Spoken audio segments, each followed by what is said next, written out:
Hey guys, আসসালামু আলাইকুম, welcome to my new video. তো আজকে বিকালে অনেক বৃষ্টি পড়তেছিল, তাই আমরা সবাই বসে বসে গান শুনছিলাম।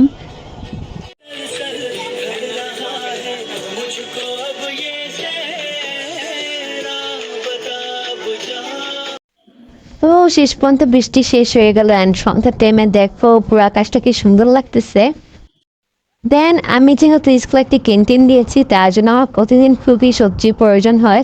তার জন্য আজকে আমি 20-25টি বাঁধাকপি এনে এগুলোকে কেটে কুচি কুচি করে পলিথিন করে নিলাম।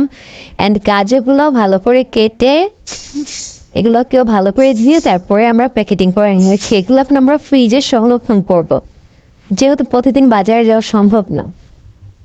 তো এখানে হচ্ছে আমরা আলু কুচি করে কেটে নিয়েছিলাম।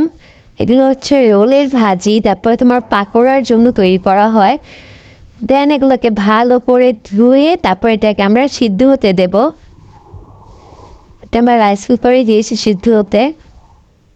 এখানে হচ্ছে আমাদের প্রতিদিন রেসিপিগুলো পড়ার জন্য যে মশলাগুলো লাগে সেই মশলা। তো এখানে আমি বসে পড়লাম পাকোড়া বানানোর জন্য। তো পাকোড়া বানানোর জন্য প্রথমে আমি আটা নিয়ে নিয়েছিলাম, অ্যান্ড আটাগুলোর উপরে আমরা ভাজিগুলো দিয়ে দিয়েছি।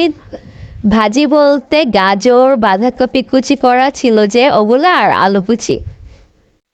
তো প্রথমে আমরা ইউজ করেছি মরিচের গুঁড়ো, যেটা আমরা নর্মালি রান্নায় ইউজ করে থাকি। এটা আমরা 3 চামচের মতো দিয়ে দিয়েছি। তারপর আমরা দিয়ে দিব হচ্ছে ধনিয়া গুঁড়ো, যেটাও আমরা ইউজ করে থাকি রান্নার মধ্যে। তারপরে দিয়ে দিচ্ছি আমাদের সিক্রেট মশলা। তারপরে আমরা দিব টেস্টিং সল্ট, যেটা হচ্ছে টেস্টের জন্য দেওয়া হয়। অ্যান্ড তারপরে দিচ্ছি এটা বেকিং পাউডার। বেকিং পাউডারও 1 চামচের মতো দিয়ে দিয়েছি। তারপরে সয়া সসও পরিমাণ মতো দিয়ে দিতে হবে। এরপর হচ্ছে আমরা দিব লবণও পরিমাণ মতো দেখে দেখে দিতে হবে। দেন এখন হচ্ছে আমরা দিব ডিম। তো ডিম আমরা 2টা দিয়ে দিলাম। 2টা দিয়ে এটাকে ভালো করে মেখে নিতে হবে। তো এখানে আমরা 2 ঘন্টা যাবত চনা বুট ভিজিয়ে রেখেছিলাম। এখন হচ্ছে আমরা সিদ্ধ দিয়ে দিয়েছি এটা রাইস কুকারে পরিমাণ মতো পানি দিয়ে। অ্যান্ড অন্যদিকে হচ্ছে আমরা ডাবলি ভিজিয়ে রেখেছি, যেটা ফুচকার জন্য।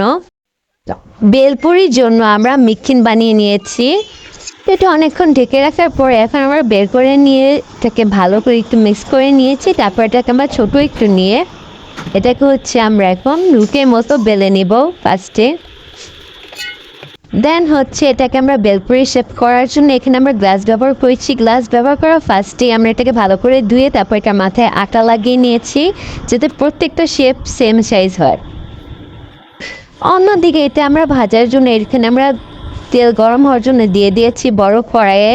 তারপর এটার মধ্যে আমরা বেলপুরি ছেড়ে দিলাম। দেন দেখো কত সুন্দর কালার চলে আসছে, অ্যান্ড দেখতেও খুব সুন্দর লাগছে।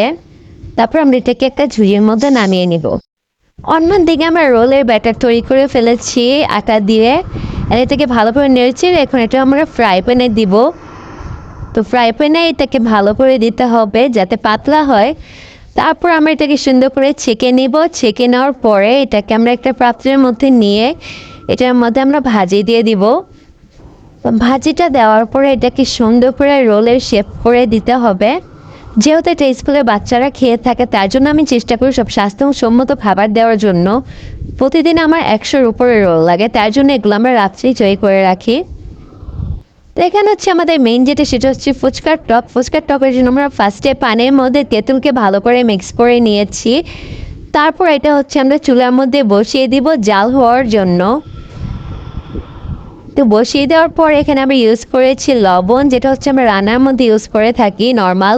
অ্যান্ড তারপর দিয়ে দিচ্ছি টক লবণের পরে দিব আমরা চিলি ফ্লেক্সের পরে চাট মশলা, যেটা আমরা 1 চামচের মতো ব্যবহার করেছি। তো এটা একবার ভালো নেড়ে চেড়ে নিয়ে এটা না দিতে হবে বেশিক্ষণ, কারণ এটা যদি নিচে লেগে যায় তাহলে এটা টেস্ট নষ্ট হয়ে যাবে। তারপর এটা আমাদের আমরা ভিনেগার ইউজ করেছি। এটা ভালো করে জাল করে নিতে হবে। জাল করার পর এটা বন্ধ করে রেখে দিতে হবে। তো সকাল 6টা বাজে উঠেই আমরা ভাজাভাজি শুরু করে দিলাম। তো এখানে আমরা রোল আর ফুচকা ভেজে নিয়েছি। দেন আমরা 8টা বাজে চলে আসলাম স্কুলের ভিতরে। তো দেখা হবে আমাদের নেক্সট ভিডিওতে। চলো তোমাদের একটি স্কুলটা ভিডিও করে দেখানো যাক।